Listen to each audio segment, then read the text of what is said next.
Hi, thanks for joining me. A couple of weeks ago, somebody requested I do a video on Gaussian Quadrature. Now, this is a really beautiful sort of area of numerical analysis, and unfortunately I feel I couldn't talk about it in just one video, so I'm going to make a little mini-series about it, and I'm going to try and go step by step, going through all the major bits to try and derive a really cool result. Now, the thing I've written on the whiteboard, and the thing I'll explain in just a second, is just a particular result in Gaussian Quadrature, not number theory, numerical analysis, and Gaussian Quadrature.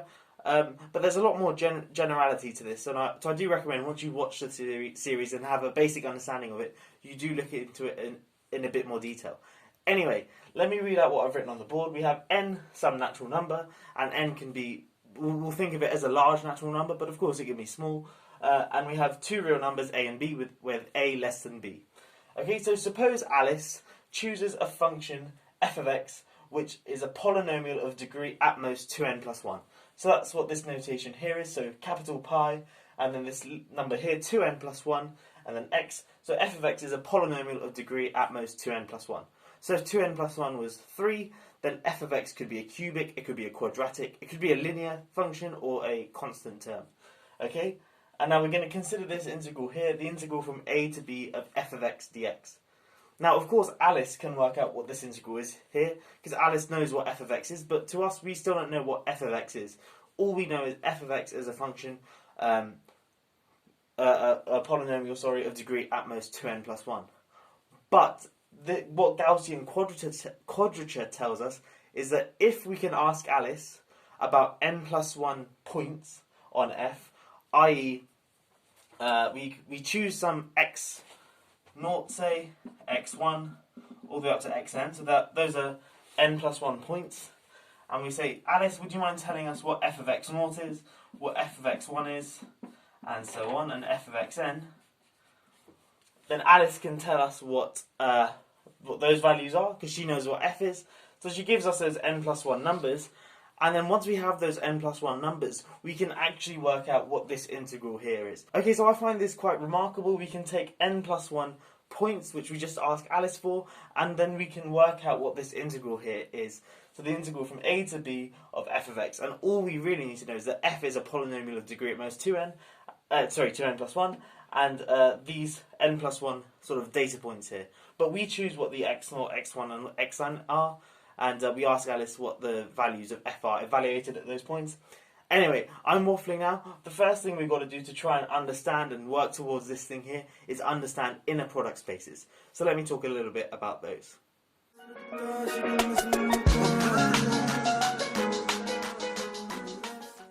Okay, so I've written down on the whiteboard what an inner product space is. Now again, this is in a more general sense about vector spaces and fields, but for Gaussian quadrature, we don't need to worry about that too much. If you've not heard of a vector space or anything like that, don't worry too much. We only really care about continuous functions over the set AB, or real continuous functions on the set AB. But we'll get to that in just a second. But here's the more general idea of an inner product space. Okay, so we have V, a vector space, over the field F. And we say this thing here, so it's sort of a triangle, dot, comma, dot, triangle. So it's essentially a weird way of writing a function which takes in two inputs from V and spits out a real number.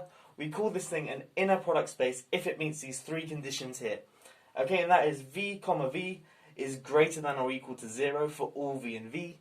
So we take any little v in the vector space capital V, and then we look at V, inner product V, and we're always going to get some real number which is greater than or equal to 0. And in particular, this second point here, u comma u equals 0 if and only if u is the 0 vector. So if u is the 0 vector, then u comma u is 0, but if u is not 0, then u comma u is strictly greater than 0. Okay, so that's what positive definite means. Symmetric simply means u comma v equals v comma u for all u v in the vector space. So that just means you can swap the order of the things, and that won't change anything, which is quite nice. And the final thing is bilinearity. So if we have alpha u plus beta v, comma w, that's the same thing as alpha times uw plus beta times vw. So you can sort of think of that. So this first line means linear in the first component, and you can just sort of think of that as taking out the alphas and betas, and then taking out sort of the vectors and stuff. So alpha and beta are elements of the field, and u, v, w are elements of the vector space. Again, a similar thing, we've got linearity in the second component, so we've got u comma alpha v plus beta w is the same as alpha times u comma v plus beta times u comma w. Okay, so it's a bit of a mouthful and just a bit of long-winded writing, but that's the definition of an inner product space. Now let me get on to how this relates to integrals, and showing that the integral from a to b, showing that there's an inner product space that involves integrals, which is what we're going to use to derive our Gaussian quadrature. Okay, so for Gaussian quadrature, we're going to take a look at this particular case. So our vector space V is this thing here, CAB, which is simply the set of continuous functions on the set AB. So CAB is the set of continuous, or I should say real value functions, so f from AB to R. Okay, so that's just the definition of CAB. And then our vector space, our field f is just going to be the set of real numbers. And I'm going to define this function here, which I'm going to show is an inner product in just a second, u comma v, to be equal to the integral from a to b of u of x times v of x dx. So u and v are functions, continuous functions from the set a, b to the reals, and u comma v is defined to be equal to the integral from a to b of u of x times v of x dx. Now what I want to do is show that this definition here of this thing here is an inner product on this vector space. Okay, so that just means we've got to check the three conditions. Is it positive definite? Is it symmetric? And is it bilinear? Okay, so let's check positive definiteness first. So let's look at u comma u, or in fact I used v comma v on the last bit, so let me use that again. So v comma v, well, that's just the integral from a to b of v of x times v of x, which is just v of x all squared. But remember, because v is a real function, that means when you square it, you're going to get something non-negative, and the integral from a to b of a non-negative function is always going to be non-negative, so greater than or equal to 0. But also we've got to check that u comma u equals 0 if and only if u is 0. So u comma u equals 0. Well, that's if and only if the integral from a to b of u of x squared dx equals 0. Okay, and now because u is a continuous function, the only way that this integral here can be 0 is if u is 0. Okay, so that implies that u of x equals 0, but it's quite clear to see the converse. If u of x equals 0, then this integral here is the integral from a to b of 0 squared dx, which is just 0. So we get this thing here. Okay, so we've shown that this thing here is positive definite. Now let's check that it's symmetric. Okay, so let's just check this thing here is symmetric, and then we'll check that it's bilinear. So symmetry is actually quite straightforward. uv is the integral from a to b of u of x times v of x dx. But of course, u of x times v of x is the same as v of x times u of x. This is the integral from a to b of v of x times u of x dx. And this, of course, is just v comma u.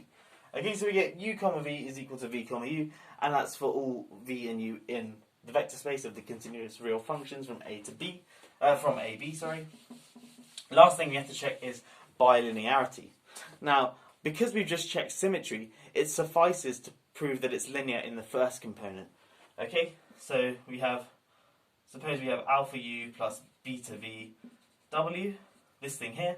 Well, let's just plug it into this thing here. That's the integral from a to b of alpha u of x plus beta v of x times w of x dx. Okay, and now we know that an integral is linear, so I can write this as alpha u of x times the integral from a to b of alpha u of x times w of x plus the integral from a to b of beta v of x times w of x. But alpha and beta are constant, so I can write this as alpha times the integral from a to b of u of x times w of x dx plus beta times the integral from a to b of v of x times w of x dx. And now this thing here is simply alpha u comma w plus beta v comma w. Okay, so it's precisely linear in the first component, and then we can use symmetry, or we can check it explicitly, it doesn't really matter, to show that it's linear in the second component.